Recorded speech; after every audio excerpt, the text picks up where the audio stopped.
Hi guys, this is the Deceiver. I know the camera angle isn't that very good. I don't have a stand just yet, but I'll get one eventually.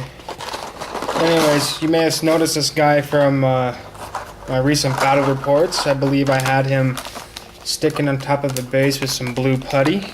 Very useful stuff. Figured show you how I make models. As you can see, or hopefully see, there are tiny little bits of flashing that I'll be grinding off with a file, and then I'll probably give them a quick bath just because I like being thorough. I think these are Gale Force 9 files. Picked them up at my local hobby stop about a year ago, so I can't really remember the brand name. I didn't keep the packaging. They're very useful, but I just lightly go over it till it's nice and smooth. I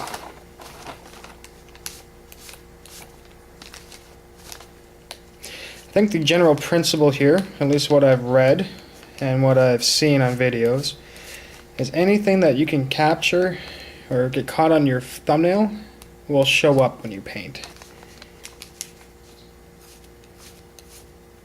So anyways, I'll file this down and then get back to you. Just because I do believe in being expedient. Instead of filing down everything, I took the pair of clippers here, just clipped down the edges, gave it a bit of a polish, just to smooth it out all nice and good. Anyways, I noticed something right here. See how well you can see that piece of metal in there? I'm not sure if that's flashing or not. It's my first time with the Deceiver. It does appear to be rather thin. I'm going to take a look online and see if I can't find some pictures of the Deceiver on the Games Workshop webpage and see if it's actually there or not. And if it isn't, I'll remove it because I can. Alright, I'll get back to you after. Alright, so yeah, on the webpage the metal piece wasn't there, so I took it out with an X-Acto knife. There's a tiny hole which I just punctured through and kept to the side of the fabric, or whatever you want to call it. Just push it up all the way there, nice and easy. Turn her around, do the same, keep to the side of the body. Be careful not to cut yourself, alright? Just always know where your blade is and you'll be okay. And then I came in here with this rounded file, and it's also tapered. And I just very lightly rubbed down the edges that was left behind, and came in with the point and just kind of got the last little bit. So as you can see, alright guys, so I cleaned them all up, all nice and good. I just wanted to mention something. You could cut these off and glue it on without, but I decided I'm going to modify my base so it actually fits in there. So what I did was I'm not sure if you can see it, I made a mark with the pencil in the base to the approximate size of the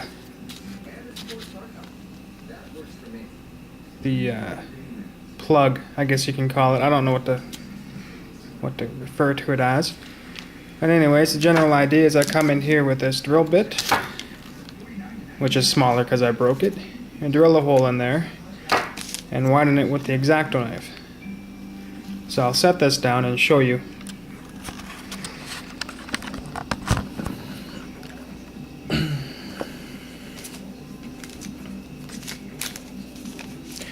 So there's a hole, and you just pretty much go around very carefully because you don't want to cut yourself open or, you know, make you bleed all over the place, because blood's hard to get off the furniture.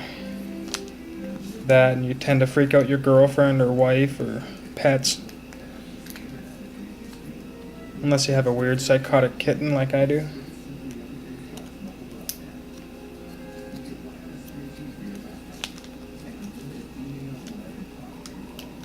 And you just gently work it Again, you don't want to be too rough because you don't want to damage your blade. You're pretty much shaving it, working it bigger and bigger as you go along.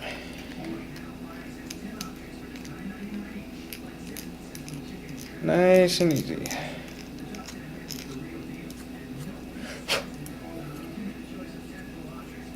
And what I should have done was, I should have took a look at the bottom of the base and make sure I didn't put the hole too close to this. But I guess what I can do is just clip that off. It's just there to provide weight. There, I'll leave some of it on. Now it's out of the way.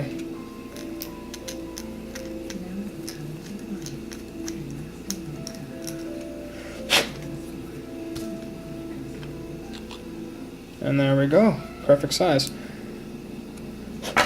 So now you do your other one.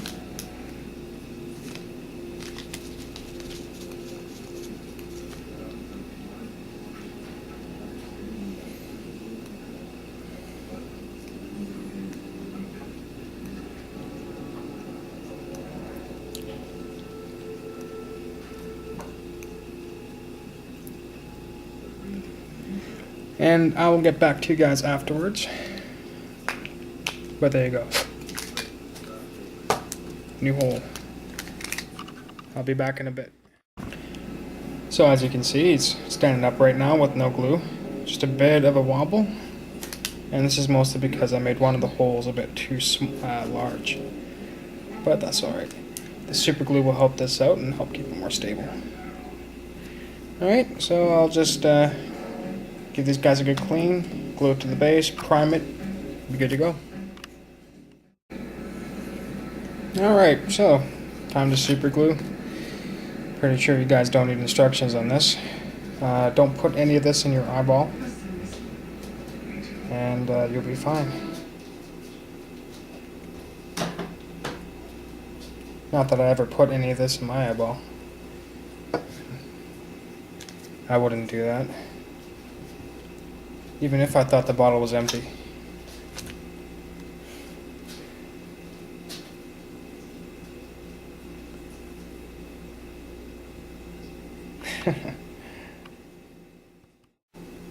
And I'm back. So I got this product called Rapid Cure. What it does is it instantly cures your crazy glue. So I put the crazy glue obviously in here, here, and here. But since I knew that the holes were a bit bigger, once that was cured, I came in and just added a bit of a dollop to properly seal these spaces here. Makes it more stable, in my opinion. Maybe I overglue things. But, yeah. So I'm just thinking of how to set up this base.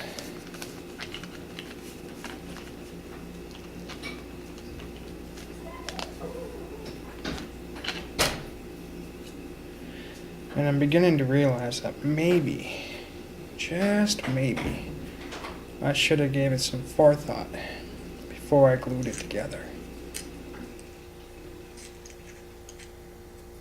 Just maybe. I like miniatures with bases. Lets you be more creative.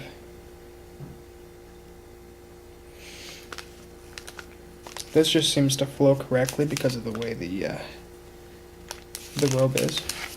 As you can see, there's this tiny piece that loops around in here. Right there. Tiny piece here, so I'm assuming goes together. And if that is so, then where does this go?